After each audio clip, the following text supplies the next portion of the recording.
Yeah, I agree with you, Joe. I think if I were betting on this, I would bet the Democrats take the Senate and the House, Mm. almost in an equal. I think equal odds. I think at this Mm. point, I think what's happening is the the generic ballot number, which has the Democrats with about a 5 point advantage on generic ballot, which is the question for viewers is who would you vote for Congress, a Democrat or Republican?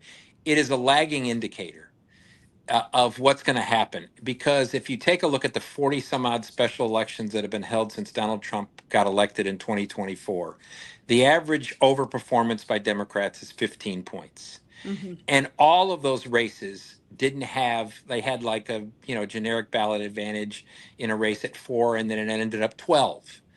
And that's all a function of turnout. Mm-hmm. And part of the thing people have to understand is that what's happening is, in order, pollsters, because they've been wrong before and all of that, they weight polls based upon past history.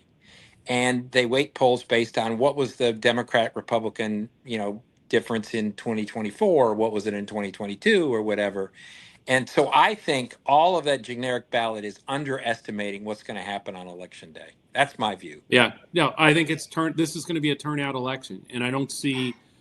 First of all, we know from consistent, if you look historically here, consistently, there are lots of voters who come out for Trump when he's on the ballot in presidential year, but do not turn out for MAGA Republican candidates in the midterm off years.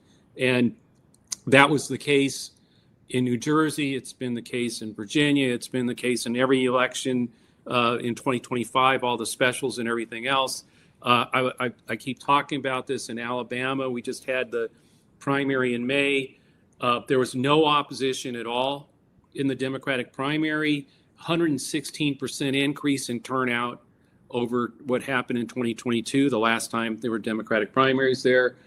And on the Republican side, with $30 million being spent in a hotly contested Senate race, more millions for an AG's race, because they're one party, they had fights for all those offices and millions of dollars were spent. They had a 25% decrease in turnout from 2022.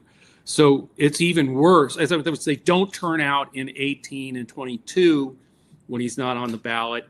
It's worse now. He's favorables or approvals way low. And we're now seeing actual voting that demonstrates that lack of energy. And so I think Matthew's hit it straight up. There's a reason why Spamberger can go into an election with like a 5-point generic advantage, but perform 13 points or whatever it was above above what Harris did. And the same thing in New Jersey, and the same thing in all these other races that we're seeing. It's because, well, I think two things. One, I think independents are breaking much harder than what the polls beforehand show. I mean, they're broadening out. It's now, like Matthew said, 18 to 70 something on approval.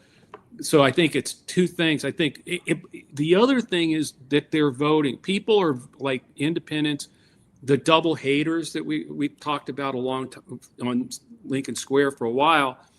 They're not just 2 or 3% of the electorate. They were like 11, 12% of the electorate in New Jersey and Virginia. They're voting, but they're voting 8-2 for the Democrat. Yeah. And this is, so no, that's how we're overperforming. There's people who would normally not be voting, even in these primaries or in these off-year elections, double haters are voting, and they're voting big time or bigger than people expected for Democrats. And then you have more energy on the Democratic side, and less on the Republican side.